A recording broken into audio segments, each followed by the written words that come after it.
¿Estamos listos para escuchar la palabra de Dios? Amén. Muy bien, mi hermano, te recuerdo que la gracia es un regalo.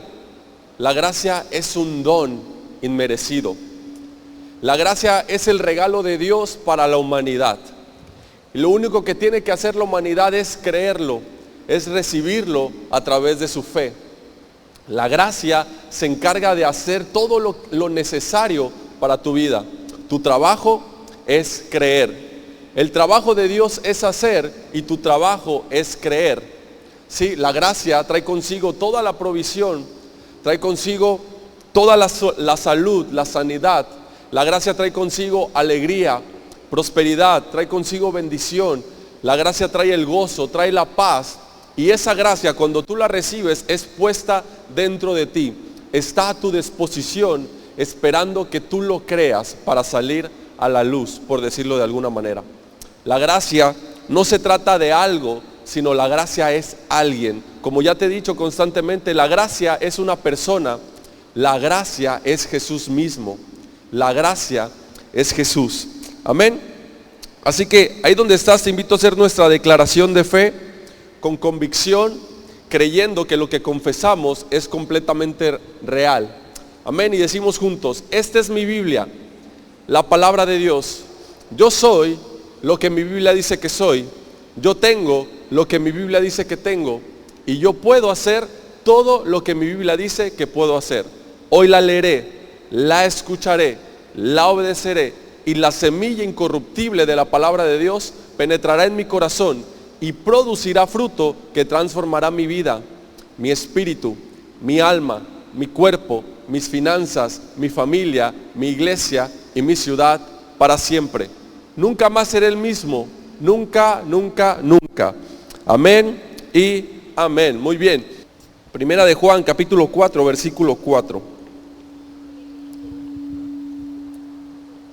Dice así: hijitos, miren el amor con que nos se revela el Espíritu Santo hacia nosotros. Hijitos, vosotros sois de Dios y los habéis vencido, porque mayor es el que está en vosotros que el que está en el mundo. Porque mayor es el que está en vosotros que el que está en el mundo.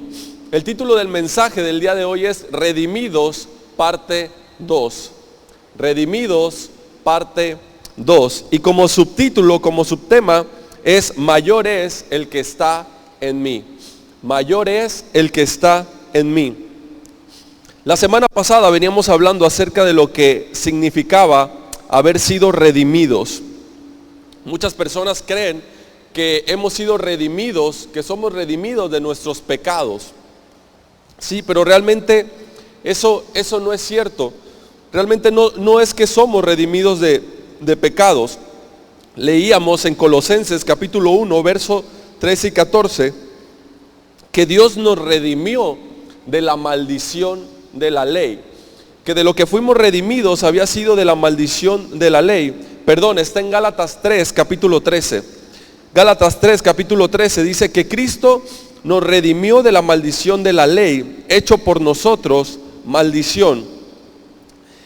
Y en Colosenses, ahora sí, capítulo 1, versos 13 y 14 dice que el cual, el Padre, nos ha librado de la potestad de las tinieblas y trasladado al reino de su amado Hijo, en quien tenemos redención por su sangre, el perdón de pecados, que realmente quiere decir la remisión de los pecados. La remisión de los pecados. En algunas versiones te lo vas a encontrar así como perdón de pecados, pero no siempre significa el perdón de pecados, sino la remisión de pecados. Si tú eres creyente, has sido redimido de la maldición de la ley. Has sido redimido de la maldición de la ley. Si eres creyente, tienes el perdón de pecados. Pero si tú no eres creyente, tú no has sido redimido de la maldición de la ley. Todo aquel que no es creyente no ha sido redimido de la maldición de la ley. Tampoco sus pecados le han sido perdonados, pero sí tienen la remisión de los pecados. ¿Qué significa esto? ¿Qué significa la remisión de los pecados? La remisión de los pecados está disponible o ya fue hecho tanto para creyentes como para no creyentes. ¿Sí?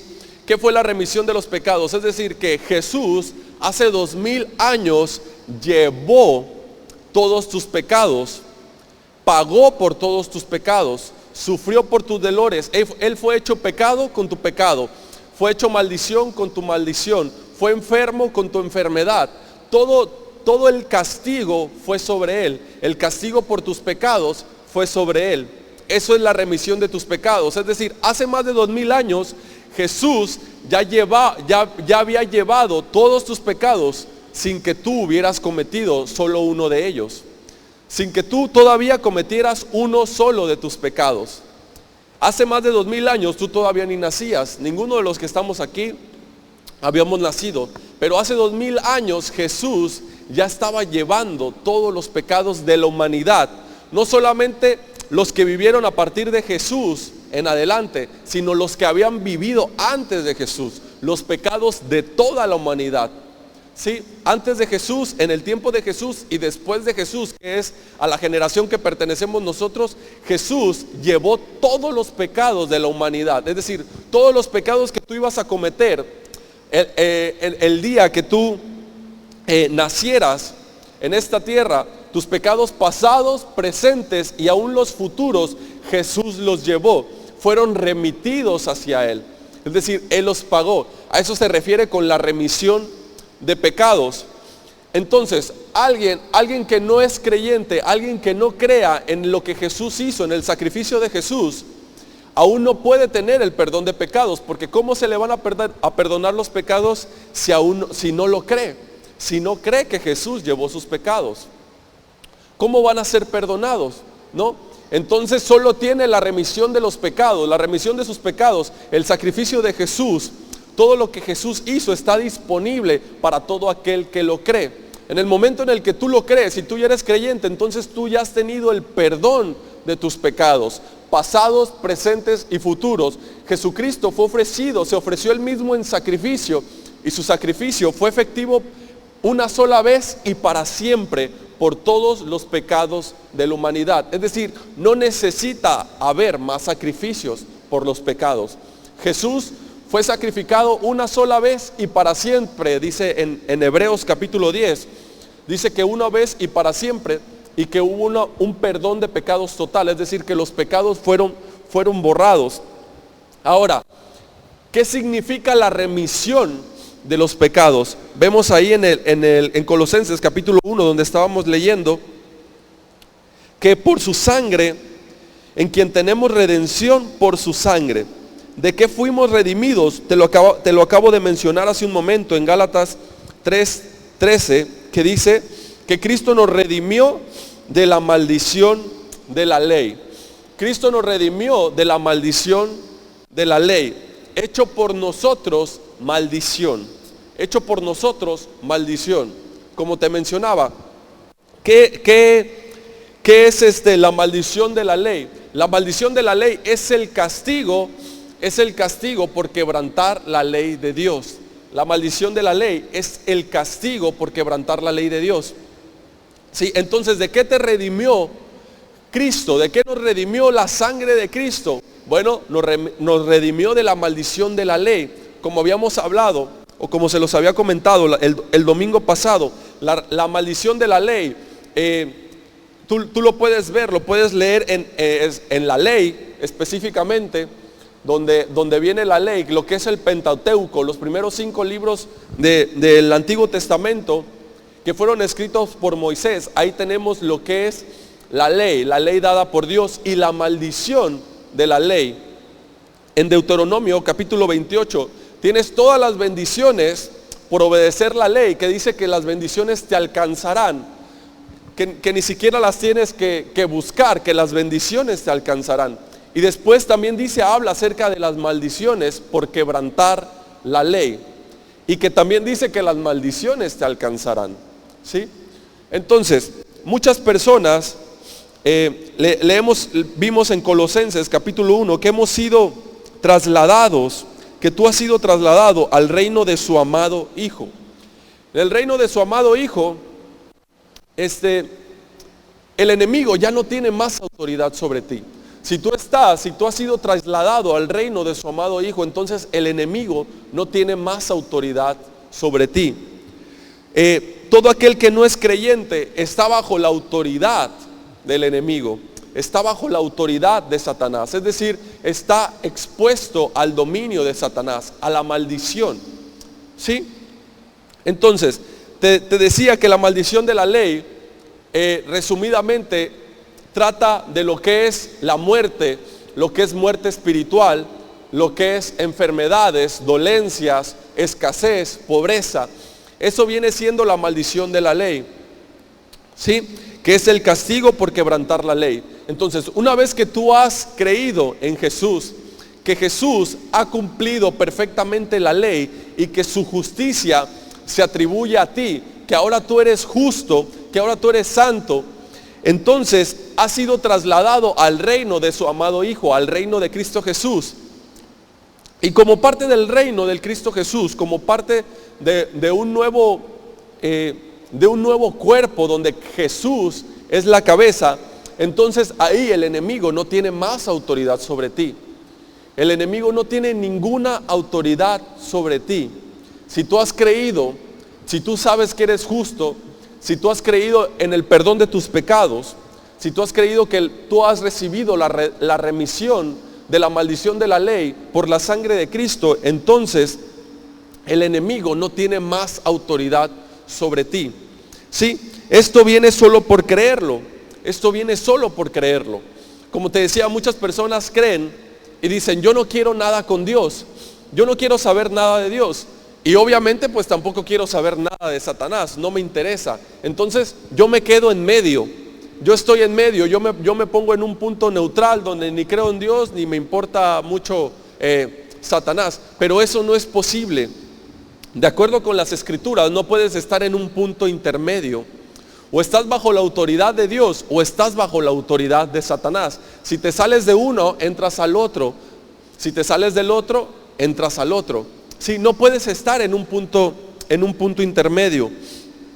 Entonces, la maldición de la ley, cuando tú le permites a Satanás que tenga dominio sobre ti, viene cuando tú dejas de creer en la justicia de Dios. Cuando tú dejas de creer en lo que Jesús ha hecho por ti. Sí, cuando tú quieres ganarte la bendición por tu esfuerzo, por tus sacrificios, por lo que tú puedes hacer. En ese momento tú le das autoridad al enemigo, a Satanás, de que pueda tocarte, de que pueda tener dominio sobre ti. ¿Sí? Cuando tú crees en lo que Jesús hizo, entonces eres trasladado al reino de Cristo. En ese reino Él es la autoridad. En ese reino tú tienes la protección de Dios por medio de Jesús. La Escritura dice que tú has sido una nueva persona, has sido una nueva creación. Que todo el que pertenece a Jesús, que todo el que cree en Jesús, ha sido una nueva creación. Ahora eres parte de un nuevo cuerpo, has nacido de nuevo. Has sido trasladado del reino de las tinieblas al reino de la luz admirable. Ahora eres parte de la familia de Dios, eres hijo de Dios, eres príncipe con Dios, eres heredero de Dios. ¿Sí? Eres una nueva creación, y como parte de esa nueva creación, eres parte de un nuevo cuerpo. El cuerpo de Jesucristo, donde Él es la autoridad, donde Él es la cabeza. Así que en ese lugar el enemigo tiene dominio sobre ti de la misma manera que puede tenerlo sobre Jesús, que es la cabeza. O sea, ninguna autoridad. Si el enemigo puede maldecir a Jesús, puede hacerle daño a Jesús, puede tocar a Jesús, entonces también te puede hacer daño a ti, te puede tocar a ti. Pero si el enemigo no puede hacerle daño a Jesús, que es la cabeza, no lo puede maldecir, no lo puede herir, no lo puede lastimar, no lo puede enfermar, entonces tampoco a ninguno que sea parte del miembro del cuerpo de Jesús. A ninguno, no puede, no tiene autoridad. ¿Sí? Porque ahora tú estás bajo la protección de Dios, has sido trasladado al reino del amado Hijo de Dios. La Escritura dice en Juan 10:10, el ladrón no viene sino para robar, matar y destruir. Yo he venido para que tengan vida y para que la tengan en abundancia. Sí, la vida es la naturaleza de Dios, no la muerte. La vida es la naturaleza de Dios. El amor es la naturaleza de Dios. Sí, cuando tú andas en amor, entonces andas en la vida. Sí, cuando tú tienes amor, entonces hay vida dentro de ti. ¿Por qué? Porque esa es la naturaleza de Dios. La muerte no es la naturaleza de Dios. La enfermedad no es la naturaleza de Dios. La escasez no es la naturaleza de Dios. ¿Sí? Esa es la naturaleza de Satanás. ¿Sí? Porque el ladrón viene sino para matar, robar y destruir. Ustedes recuerdan el momento de la caída de Adán y Eva. Adán y Eva no cayeron, o su pecado no fue haber probado del fruto prohibido, ¿no? En el huerto estaba el árbol de la vida y estaba el árbol del conocimiento del bien y del mal que traía muerte. ¿Sí? La Escritura dice: te he dado de elegir entre la vida y la muerte, la bendición y la maldición. Elige pues la vida. Entonces, en el huerto, Adán y Eva tenían el libre albedrío de elegir entre la vida y la muerte. Ellos fueron engañados por la serpiente. La serpiente les mintió. ¿Sí? ¿Cuál es el pecado principal o la causa del pecado de la humanidad por la que la muerte entró a toda la humanidad?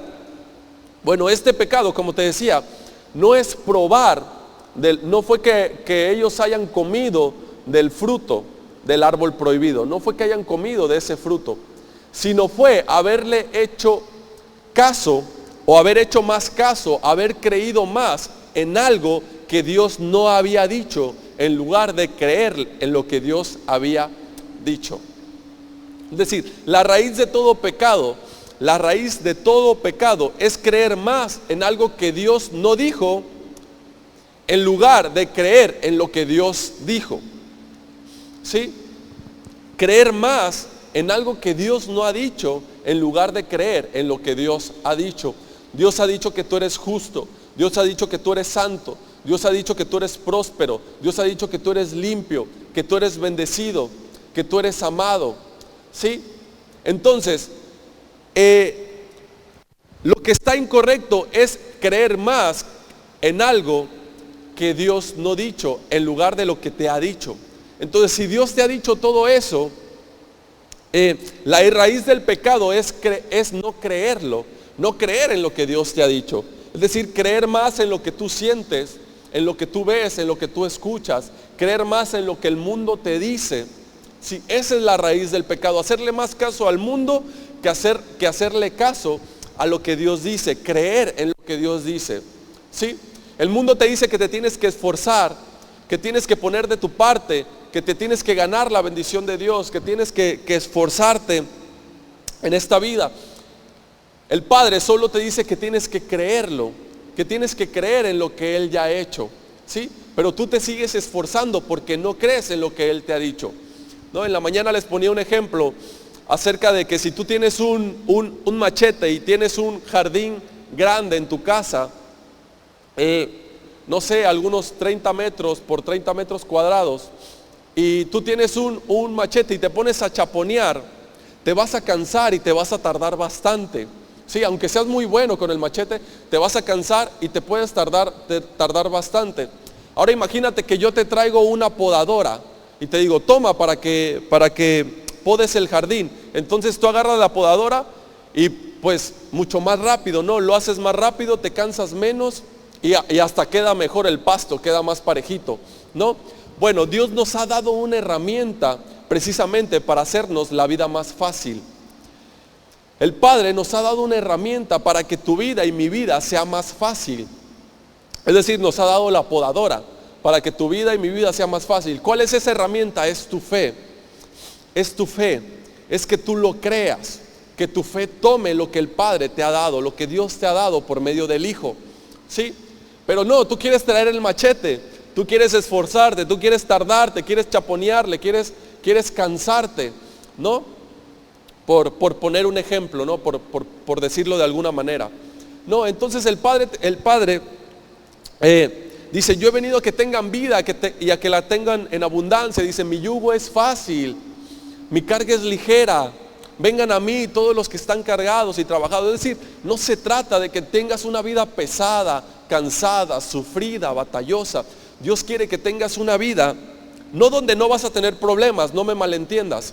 No significa que no vas a tener problemas, que no vas a enfrentar dificultades, pero que las puedas sobrellevar con una buena actitud, que las puedas sobrellevar con un buen carácter, con un buen comportamiento, sí, con una buena mentalidad, que seas capaz de derrotar cualquier circunstancia que se te presenta.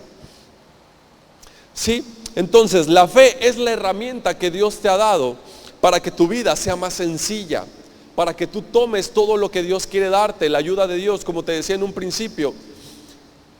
Si hay algo mejor que servir a Dios, si hay algo mejor que servir a Dios, es servir con Dios. Servir con Dios es mucho mejor que servir a Dios. Sí, Él quiere que trabajen, que tú y Él trabajen hombro a hombro. Él quiere que trabajen juntos. ¿Cuál es el trabajo de Dios? El trabajo es hacer. ¿Cuál es tu trabajo? El trabajo es crecer, tu trabajo es creer. Sí, a Dios no le gusta que tú quieras hacer la parte que a Él le toca, que a Él le corresponde. Son un equipo, ¿sí? A ti te toca creer, a Dios le toca hacer. Sí, Él es experto en hacer, Él es experto en darte. Sí, Él quiere que tú recibas, Él quiere que tú lo creas. No quiere que tú te esfuerces en hacer su chamba, no quiere que tú hagas su trabajo. A Él le gusta hacer su trabajo, a Él le gusta hacerlo, ¿sí? No le gusta que se metan en su trabajo, ¿sí? Así que no te metas en el trabajo de Dios, créele, haz tu trabajo es creer, ¿sí? Así que en ese momento, o más bien volvemos a Primera de Juan capítulo 4. Primera de Juan capítulo 4. Dice, Primera de Juan 4:4. Dice, hijitos, el amor con que el Espíritu Santo nos habla, hijitos, ustedes son de Dios y los han vencido, porque mayor es el que está en vosotros que el que está en el mundo. Mayor es el que está en vosotros que el que está en el mundo. Ahora, ¿quién está en ustedes? ¿Quién están ustedes? Romanos 8:14 dice, porque todos los que son guiados por el Espíritu de Dios, estos son hijos de Dios. Todos los que son guiados por el Espíritu de Dios, estos son hijos de Dios. Es decir, que en el momento que tú has creído en Jesús, en el perdón de tus pecados, en su sacrificio, y que lo has recibido no solamente como el Salvador, sino que también lo has recibido como palabra, que lo has recibido como la verdad. Sí, el Espíritu Santo está dentro de ti y el Espíritu Santo te guía a toda verdad. El Espíritu Santo te va a guiar a toda verdad. El Espíritu que está dentro de ti es el poder de Dios, es la ayuda de Dios, es quien lo hace dentro de ti. Toda la provisión de Dios, todo lo que pertenece a la vida y a la piedad ha sido puesta, ha sido derramada dentro de ti. Tu trabajo, como te decía, es creer y el Espíritu Santo se encarga de hacer. ¿Sí? Tu trabajo es creer y el Espíritu Santo se encarga de hacerlo. Entonces, Romanos 8, verso 11.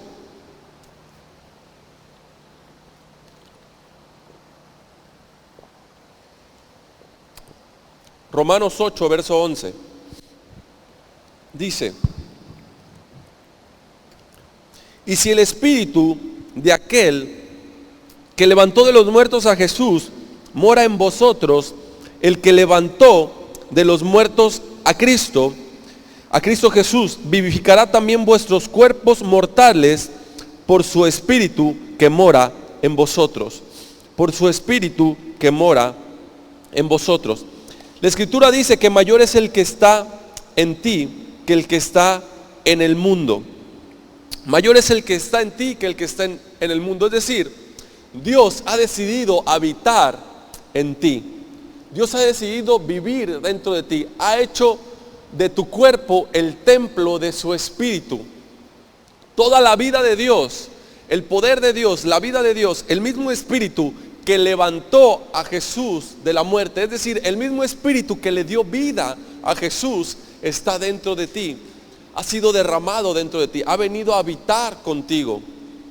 Sí, Él está dentro de ti. Ahora, ¿pero qué está haciendo ahí? ¿Qué está haciendo el Espíritu Santo dentro de ti? ¿Te has dado cuenta qué está haciendo ahí?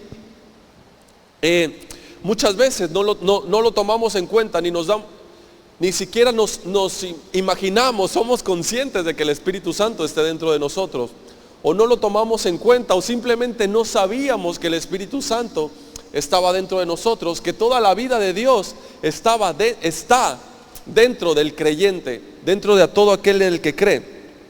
Pero bueno, vamos a Primera de Corintios, capítulo 3, Primera de Corintios 3, 16. Primera de Corintios 3, 16. Dice: ¿no sabéis que sois templo de Dios y que el Espíritu de Dios mora en vosotros? ¿No sabéis que son templo de Dios y que el Espíritu de Dios mora en vosotros? El Espíritu Santo está habitando dentro de ti. Primera de Corintios 6, 19, por favor. Dice: ¿o ignoráis que vuestro cuerpo es templo del Espíritu Santo, el cual está en vosotros, el cual tenéis de Dios, y que no sois vuestros? Dice como pregunta: ¿o ignoráis que su cuerpo es templo del Espíritu Santo, el cual está en ustedes? ¿Sí? El Espíritu Santo, como te decía, el Espíritu Santo no es algo, ¿no? El Espíritu Santo no es algo, no es como algo que se siente, no es como ese frío o esa energía que corre por tu cuerpo, no es como ese calor que se siente. El Espíritu Santo tampoco es la risa, es esa risa que te da sin cesar, o ese movimiento en tu cuerpo que no tienes control sobre él. ¿Sí?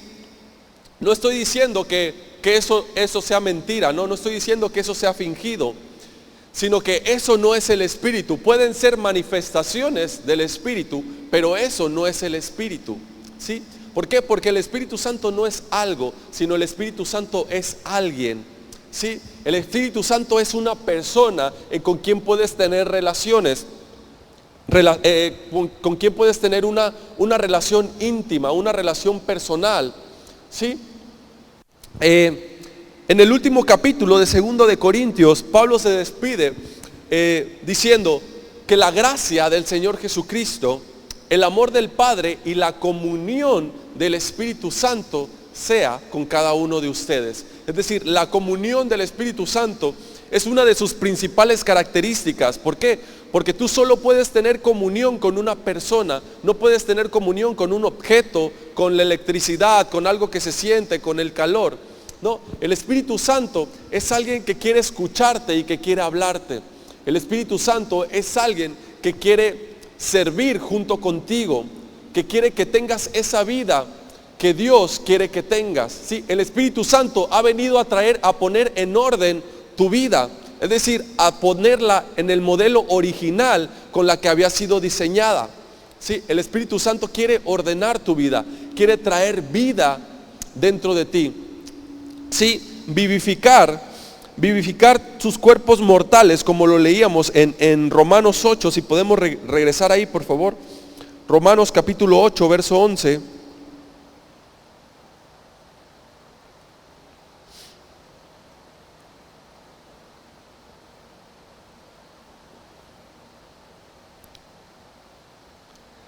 Dice: y el Espíritu de aquel que levantó de los muertos a Jesús mora en vosotros. El que levantó de los muertos a Cristo Jesús vivificará también vuestros cuerpos mortales. ¿Qué significa vivificar?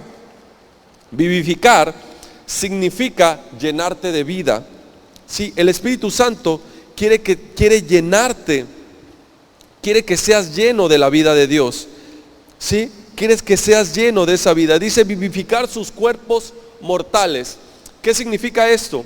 Sí, tu cuerpo es un cuerpo mortal, es decir, que está sujeto a la muerte, ¿no? Muchas personas creen que este versículo se refiere ya en el día de la resurrección, ¿no? Donde los cuerpos serán glorificados y tendremos el mismo cuerpo que Jesús tenía cuando fue glorificado, ¿no?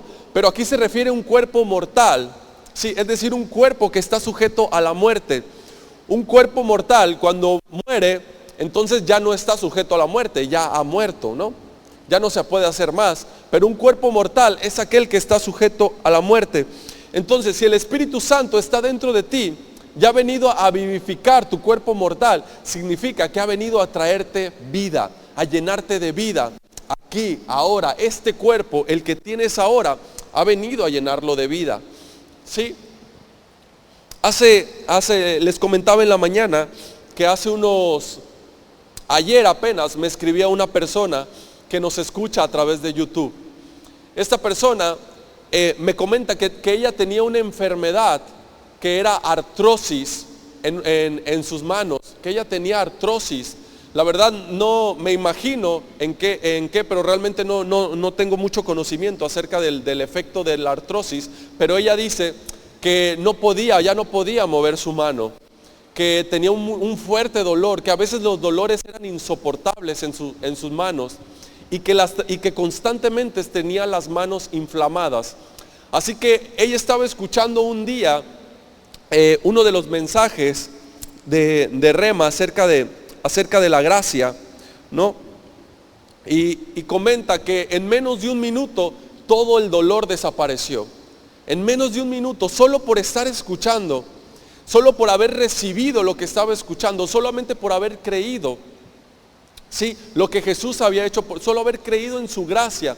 Dice que ella estaba escuchando y en medio de un minuto el dolor desapareció, la hinchazón bajó y dice que empezó a mover sus manos, que ella empezó a tener movimiento de sus manos, ¿sí? Eso es lo que hace el Espíritu Santo dentro de ti. Él está vivificando tu vida, Él quiere vivificarte.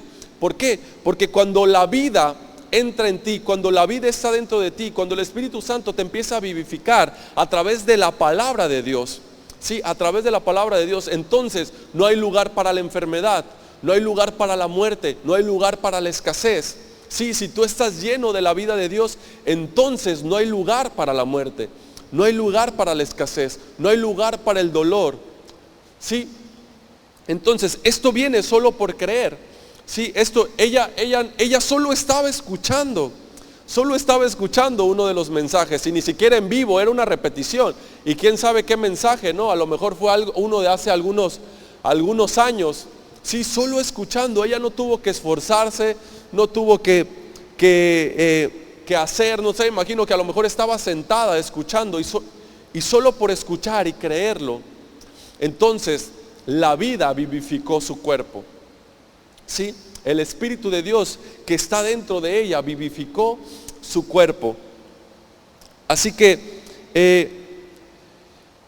la Escritura dice que tú eres un hijo de Dios, que el Espíritu Santo está dentro de ti, que todos los que son hijos de Dios son guiados por el Espíritu de Dios, y que la fe y que el Espíritu Santo está dentro de ti para hacerte vencer. El Espíritu Santo está dentro de ti para ayudarte, para vivificarte, para ayudarte a vencer en esta vida. Mayor es el que está en ti que el que está en el mundo.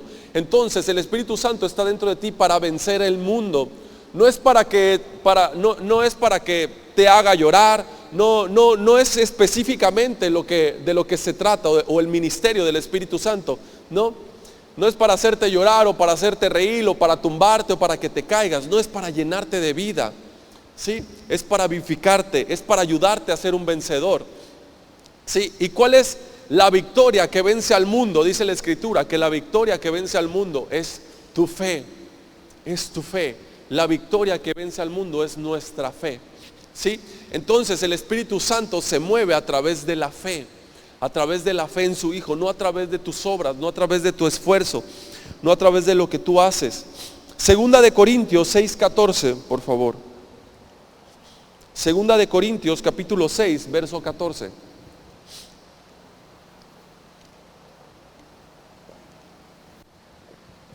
Dice: no os unáis en yugo desigual con los incrédulos.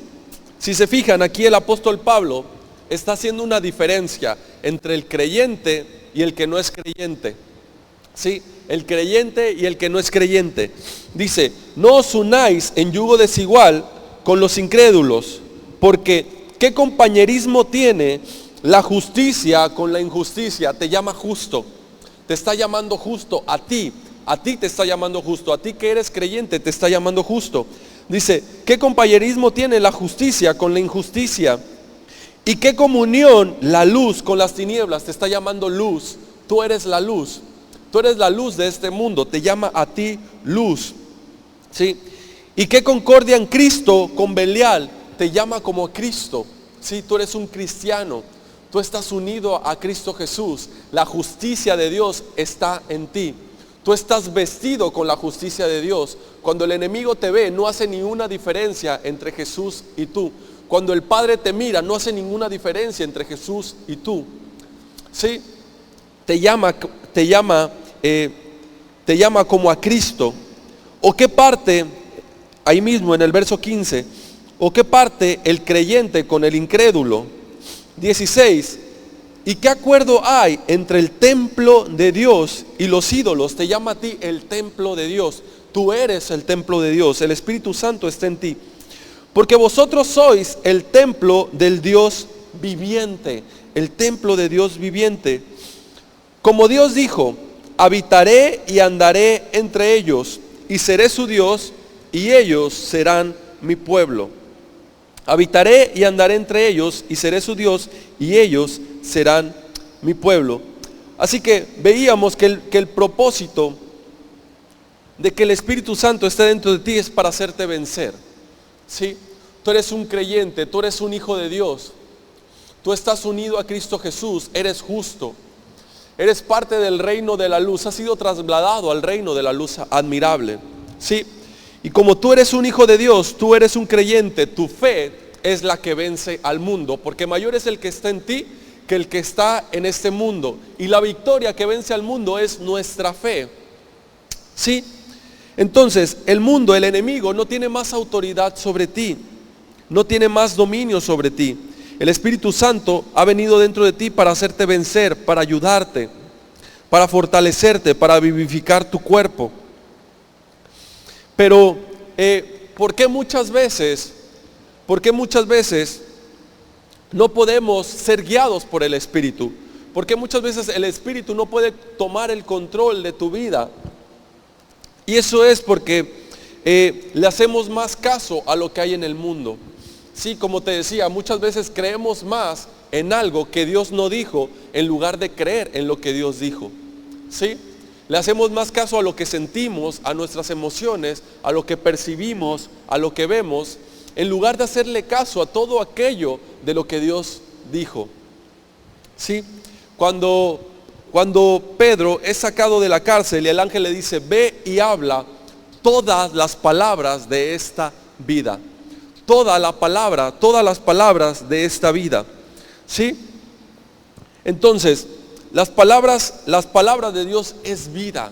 Sí, la palabra de Dios es vida y el Espíritu Santo te guía hacia esa palabra, te guía hacia la verdad.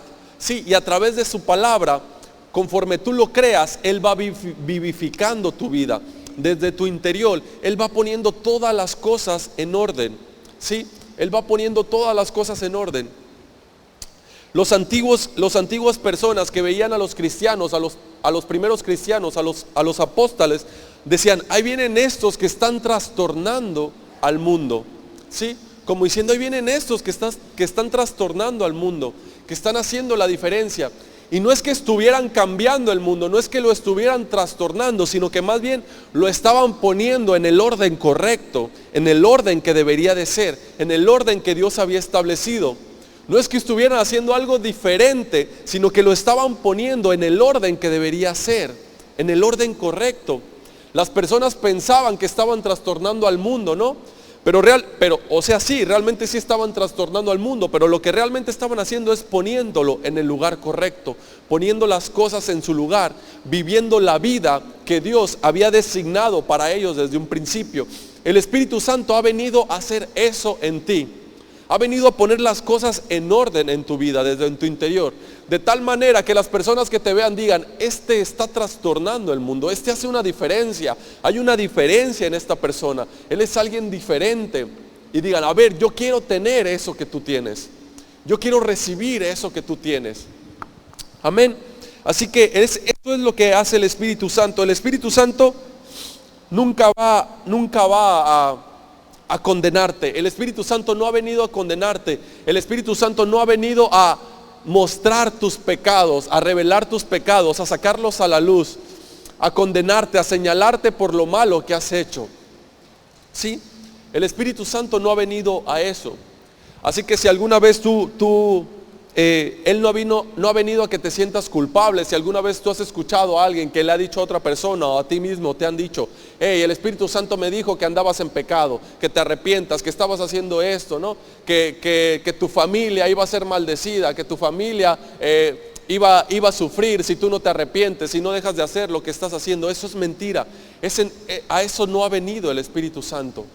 El Espíritu Santo ha venido a ayudarte a vencer, ha venido a vivificarte, ha venido a consolarte, ha venido a traer vida, ha venido a tener comunión, a tener comunión contigo. ¿Sí? Solo que a veces no somos conscientes que el Espíritu Santo está con nosotros. No somos conscientes que el Espíritu Santo está dentro de nosotros.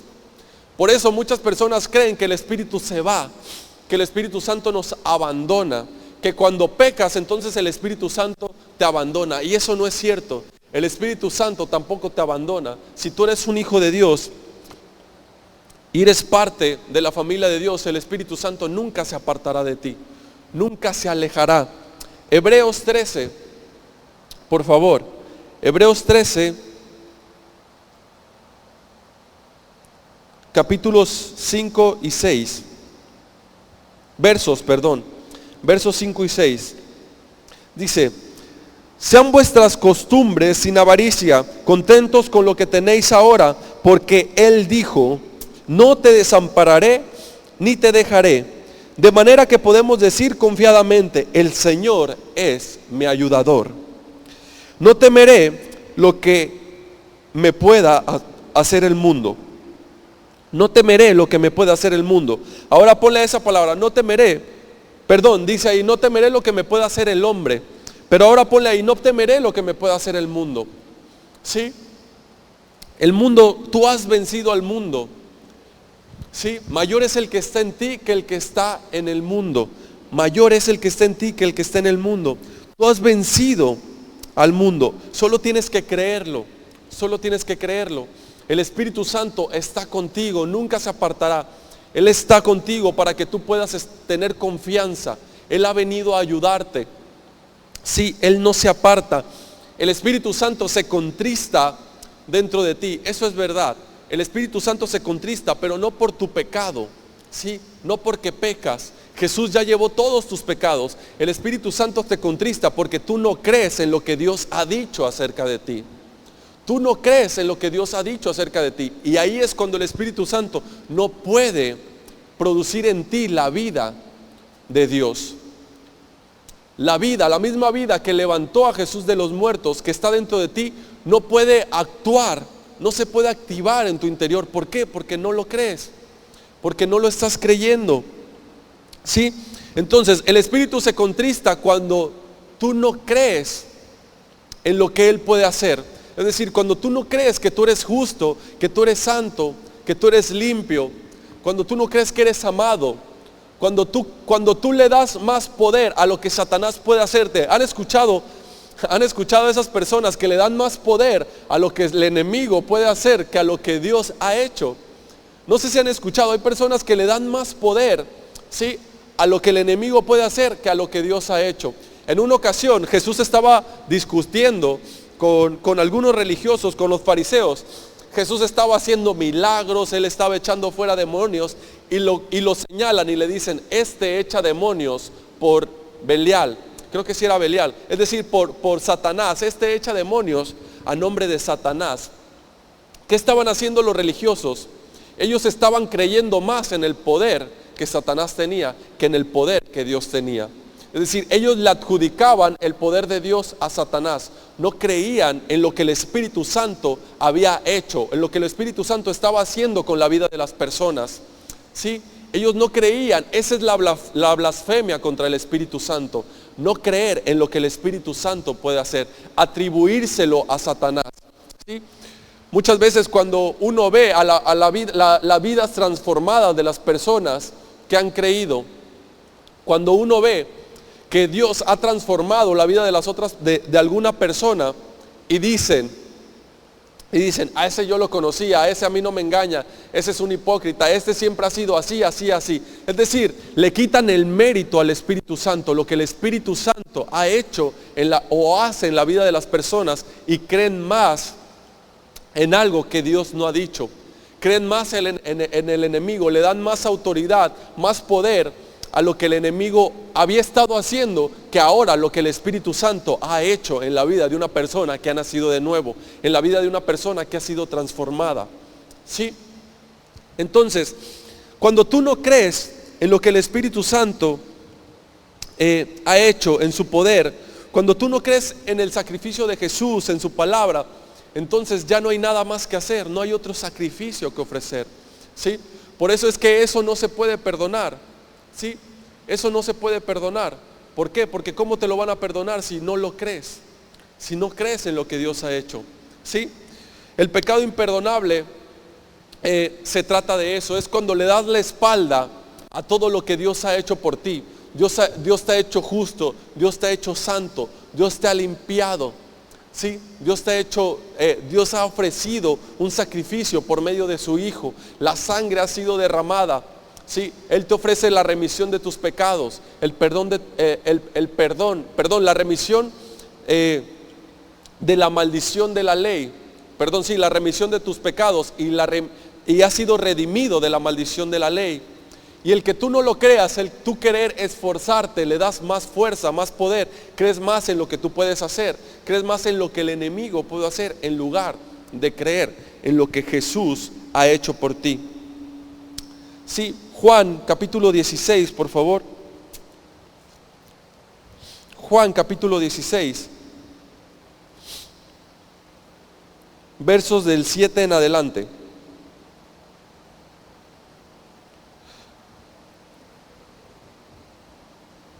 Juan 16 del 7 en adelante dice: pero yo os digo la verdad, les conviene que yo me vaya. Es Jesús hablando. Les conviene que yo me vaya, porque si no me fuera, el Consolador, hablando del Espíritu, el Espíritu de Dios, el Consolador no vendría a vosotros, mas si me fuere, os lo enviaré. Y cuando Él venga, convencerá al mundo de pecado, de justicia y de juicio. Verso 9, de pecado por cuanto no creen en mí. No dice por cuanto no se esfuerzan, por cuanto se han equivocado muchas veces. No, dice por cuanto no creen en mí. De justicia, por cuanto me voy al Padre y no me veréis más. Y de juicio, por cuanto el príncipe de este mundo ha sido ya juzgado. Ya hemos hablado de que tú eres justo, de que toda la autoridad que tenía Satanás le fue arrebatada. Jesús le arrebató toda la autoridad que tenía Satanás. Era necesario que Jesús pagara hasta el último pecado de la humanidad. Era sumamente importante que Jesús no se levantara de los muertos hasta haber pagado hasta el último pecado de la humanidad. En ese momento le arrebató toda la autoridad. Satanás se dio cuenta que estaba juzgando, que estaba castigando a alguien que era inocente, ¿sí? Que no merecía, que había un justo pagando por el injusto, ¿sí? El justo estaba pagando por algo que no debía pagar. Y como un mismo delito no puede ser el mismo delito no puede ser juzgado dos veces, entonces Satanás ya no tiene ninguna autoridad sobre ti, porque hubo alguien que ya pagó por cada uno de esos delitos, por cada una de esas transgresiones, por cada uno de esos pecados. El justo pagó por el injusto. Y como eso mismo no puede ser pagado dos veces, entonces tú ya no lo tienes que pagar. Ya no, el enemigo no tiene más autoridad sobre ti. Y como él no podía morir, se levantó de los muertos hasta que pagó hasta el último pecado, hasta el último. ¿Para qué? Para que el enemigo ya no tuviera nada por qué condenarte a ti, nada por qué juzgarte. Tú ya no tienes que pagar nada. Todos tus pecados han sido perdonados, si así lo crees. Verso 13. El 12. Aún tengo muchas cosas que decirles, pero ahora no las podéis sobrellevar. Pero cuando venga el Espíritu de verdad, ahora lo llama el Espíritu de verdad. Cuando venga el Espíritu de verdad, Él os guiará a toda verdad, porque no hablará de su propia cuenta, sino que hablará todo lo que oyere, y os hará saber las cosas que habrán de venir. Él me glorificará, porque tomará de lo mío y os lo hará saber. Todo lo que tiene, el verso 15, todo lo que tiene el Padre es mío. Por eso dije, tomará de lo mío y os lo hará saber. Muy bien, volvemos al verso 9, por favor. Dice que el Espíritu Santo te convencerá de pecado, ¿sí? Que Él convencerá al mundo de pecado. El único pecado por el que el Espíritu Santo convencerá es por cuanto no crees en el Hijo de Dios, ¿sí? La verdad, la gracia, Jesús te hace saber por medio de su Espíritu Santo, te hace saber por medio del Espíritu. El Espíritu de verdad te guía a toda verdad. ¿Cuál es esta verdad? A la verdad de que Jesús ha entregado su vida, a que Jesús ha sido sacrificado, que ha llevado todos tus pecados, ¿sí? Que tú ahora eres justo si crees en Él, que tú ahora eres santo, que toda la herencia de Dios, que toda la bendición de Dios es tuya, te pertenece, es para ti, ¿sí? La raíz del pecado, como te decía en el principio, es la incredulidad, es decir, es creer más en algo que Dios no ha dicho, en lugar de creer en lo que Dios ha dicho, ¿sí? Entonces, el Espíritu Santo te convencerá de eso, de que tú no estás creyendo, o de lo que no has creído acerca de Dios, acerca de la verdad, ¿sí? El Espíritu Santo no viene a condenarte, no viene a juzgarte, sino más viene a guiarte a la verdad. Viene a mostrarte, dice que Él tomará de lo de Jesús y te lo hará saber. Él tomará de lo que Jesús ha hecho, de su gracia, de lo que el Padre ha hecho por medio de Cristo, ¿sí? Y te lo hará saber. Y si tú no crees, entonces ese será el pecado, el no creer, el pecado de incredulidad. Es el único pecado por el que el mundo será juzgado. Por eso dice de pecado, no dice de los pecados, dice de pecado, refiriéndose que hay un pecado por el que la humanidad va a ser juzgada, y eso es por el pecado de no creer, ¿sí? Por cuanto no creyeron en mí, ¿sí? Por cuanto no crees en el Hijo. Todo aquel que no cree en el Hijo, incluso dice la Escritura que ya ha sido condenado, que aquel que no cree ya ha sido condenado, ¿sí? Entonces Dios no te va a condenar, no te va a juzgar por ninguno de tus errores, de tus pecados que hayas cometido. Si tú ahora estás en Cristo, si ahora estás en Cristo Jesús, el único pecado por el que Dios va a condenar a la humanidad es por cuanto no creyeron en Él, en su palabra, en su verdad, en su justicia, en su amor, en su gracia, ¿sí? Así que tú ya no tienes que preocuparte por eso.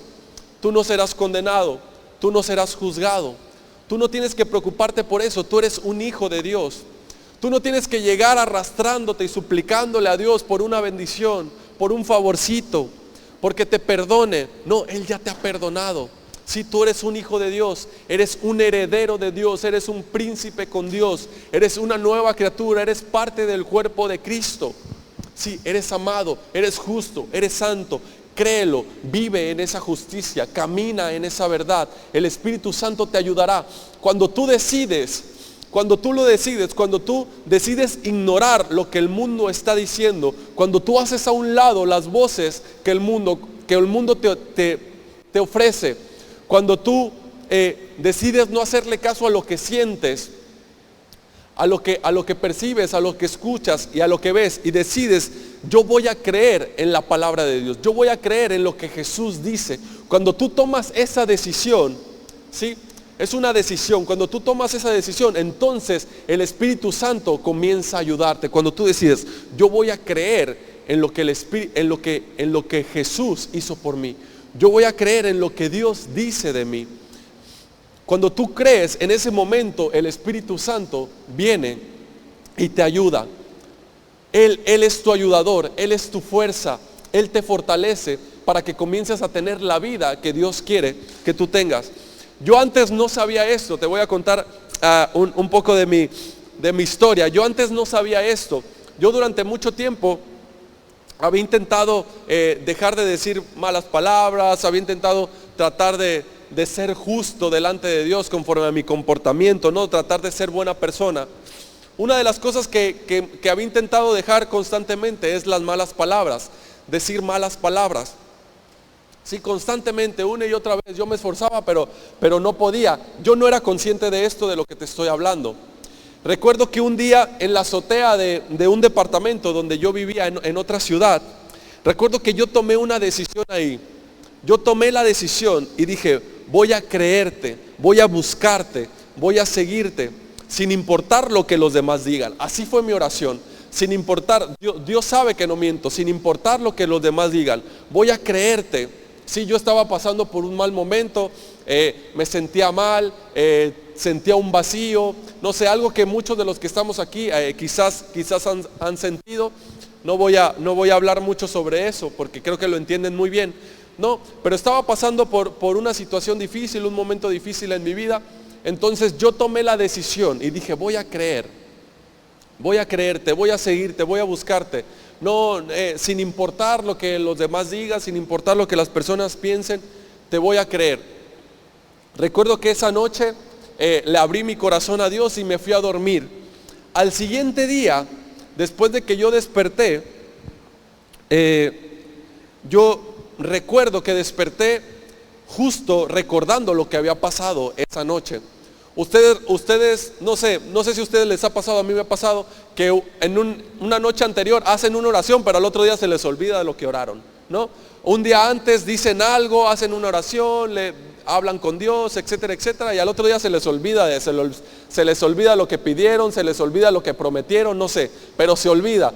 Yo me acuerdo que esa vez me levanté recordando esa noche, la noche anterior, recordando lo que yo había decidido. Yo había tomado la decisión de creer y seguir a Dios.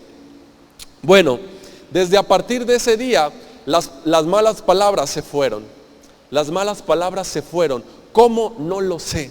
Simplemente ya no salían de mí esas palabras.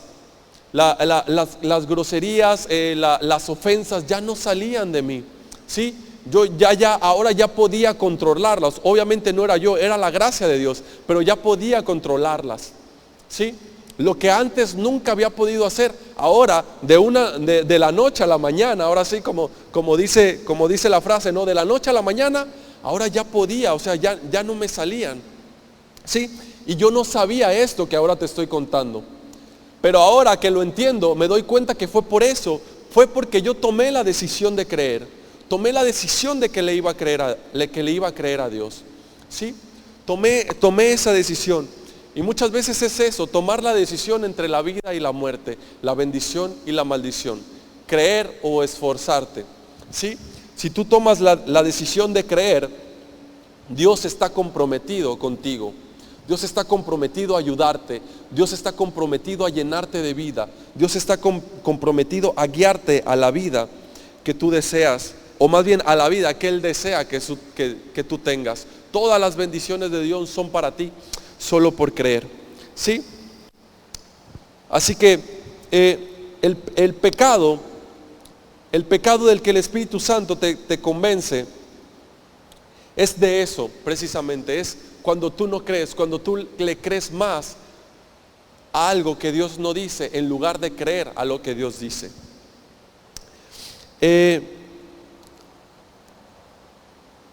Segunda de Tesalonicenses, por favor, se me complica decir Tesalonicenses. Segunda de Tesalonicenses capítulo 2, verso 12.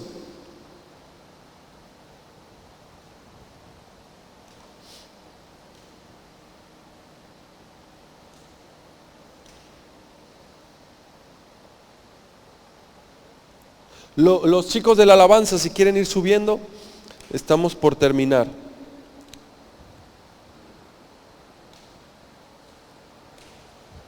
Lo voy a leer desde el 11. Dice: por esto Dios les envía un poder engañoso para que crean la mentira, a fin de que sean condenados todos los que no creyeron a la verdad. A fin de que sean condenados todos los que no creyeron a la verdad, sino que se complacieron en la injusticia. Se complacieron en la injusticia.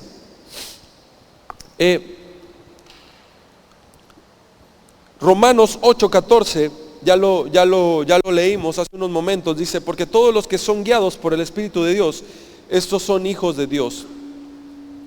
Todos los que no son guiados por el Espíritu de Dios, que no son hijos de Dios, que no creen, dice la Escritura que hay un espíritu engañoso en ellos que los hace caer todavía más en esa injusticia, que los hace caer todavía más en la incredulidad, ¿sí? Que los aleja todavía más de Dios, que ellos no han decidido, que todos aquellos que deciden, que no desean, que no tienen el deseo, que no quieren creer en lo que Jesús hizo por ellos, que hay todavía un espíritu que los lleva más a la incredulidad, a alejarse más de la justicia de Dios, ¿sí? Así que recuerda que mayor es el que está en ti. El Espíritu de Dios mora dentro de ti, ¿sí? Sé consciente de eso, recuérdalo una y otra vez, medita en ello. El Espíritu de Dios está dentro de ti. Él ha venido a ayudarte, Él ha venido a vivificarte, a llenarte de vida, ¿sí? Cuando tú eres guiado por la palabra de Dios, entonces el Espíritu de Dios puede trabajar dentro de ti.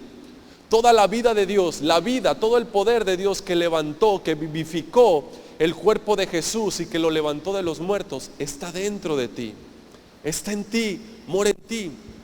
Eres amado, eres perdonado, eres justo, eres limpio, eres hijo de Dios, eres príncipe de Dios, eres princesa de Dios, ¿sí? Has sido trasladado al reino del amado Hijo de Dios, al reino de la luz. La Biblia te llama luz, la Biblia te llama justicia, la Biblia te llama Cristo, ¿sí? Recuérdalo, medita eso una y otra vez, créelo, cree más en lo que Dios dice de ti, en lugar de creer en lo que Dios no dice de ti. Cree más en lo que Dios dice de ti, cree más en la palabra de Dios, en lo que ha hecho, en lugar de lo que el mundo te dice. Ya no vivas por lo que sientes, ya no vivas por lo que ves, por lo que escuchas. Vive guiado por el Espíritu de Dios, por su palabra. Te decía que en Romanos 14, la palabra que usa para hijos de Dios, se refiere a hijos adultos, a hijos mayores, a un hijo que ya es mayor, que ya es adulto. Es decir, un hijo que está listo, que está preparado para recibir la herencia del Padre. Cuando un hijo todavía es pequeño, aún no está preparado para recibir la herencia del Padre. Sí, no tiene la edad suficiente. Pero te llama que cuando eres guiado por el Espíritu de Dios, estás viviendo por fe. Todos los que son guiados por el Espíritu de Dios viven por fe. Porque la victoria que vence al mundo es la fe. El Espíritu de Dios te fue dado para vencer a este mundo, porque mayor es el que está en ti que el que está en el mundo. Tú eres un vencedor, eres un hijo mayor de Dios. Son aquellos que viven por fe, ¿sí? Ya no tienes que ser un hijo menor, esos que viven por lo que sienten, por lo que escuchan, por lo que perciben, ¿sí? Ahora puedes ser un hijo mayor, uno que toma la decisión de vivir por fe. Amén. Así que ahí donde estás, te invito a ponerte de pie. Te invito a que te pongas de pie. Vamos a darle gracias a Dios porque Él nos ha redimido de toda maldición. Él nos ha trasladado al reino de su amado Hijo.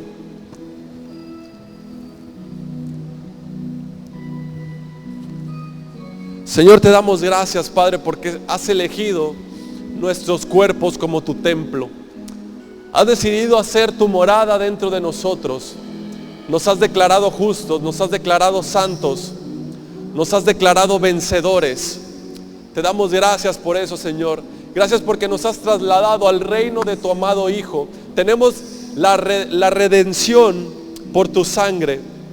El enemigo no se puede más enseñorear sobre nosotros, porque ya no estamos bajo su autoridad, no estamos bajo su dominio, sino estamos bajo tu gracia. Somos parte de tu cuerpo. Nada puede tocarnos, nada puede condenarnos, nada puede culparnos. Gracias, Señor, porque tú nos has librado, y a quien el Hijo libertare será verdaderamente libre. Gracias, Señor, porque en tu gracia está la verdad que nos trae libertad. Gracias, Señor, porque de tu lado está la vida. Creemos en tu vida, creemos en tu luz que has puesto dentro de nosotros. En el nombre de Jesús, amén y amén.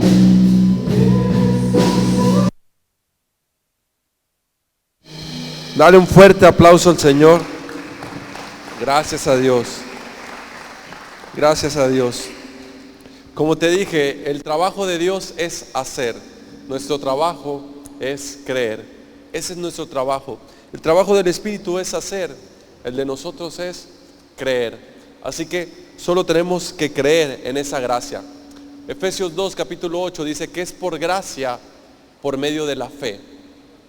La gracia ha sido el trabajo que Dios ha hecho por cada uno de nosotros. Ha sido el regalo de parte de Dios para cada uno de nosotros. La fe es nuestro trabajo. Amén. Así que vamos a creer en toda palabra que sale de la boca de Dios. Amén. Vamos a orar por las ofrendas. Señor, te damos gracias por estas ofrendas que se van a recibir. Gracias, Señor, porque tú eres nuestro proveedor. Gracias porque tú miras nuestro corazón, la alegría con que damos, con que ofrendamos, y no tanto la cantidad, Señor. O más bien no miras la cantidad, sino el corazón agradecido.